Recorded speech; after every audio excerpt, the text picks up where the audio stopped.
Right now, joining us from our Abuja studios is human rights activist Dori Njemanze. Thank you for coming to the program News Across Nigeria. Thank you for having me on.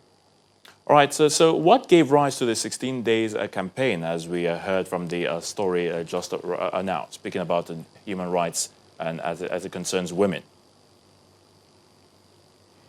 Well, pretty much what gave rise to it is the increase in violence against women and girls. The need to curb the increase in violence against women and girls. The need to mainstream violence against women and girls into, the basic human rights campaigns that were going on everywhere, or that go on everywhere. And so since 1991, we have consistently made our time in line with the UN calendar to advocate against violence against women and girls.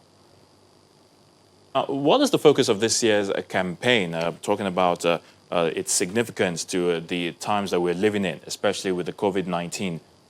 How does the NHRC intend to sort this out as quickly as possible? Well, it's everybody's business. This year's campaign is everybody's business. The NHRC is just one of the bodies that, recognize the 16 days of activism. It's everybody's business, right? During the COVID-19 pandemic, we saw that a lot of things that were supposed to have existed as response protocol to sexual and gender-based violence pretty much did not exist.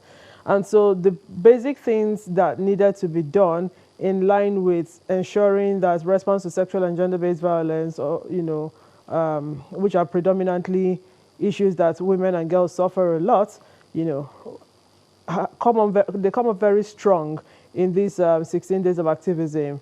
The need to fund, the need to prevent, amongst other things. They're pretty much four themes, but they particularly amplify the need for deliberate attention to be given, in line with funding, for instance, along to strengthen response to sexual and gender-based violence. So if you don't make deliberate funding efforts, for instance, you can't be said to be realistically tackling sexual and gender-based violence. We've gone beyond the talking.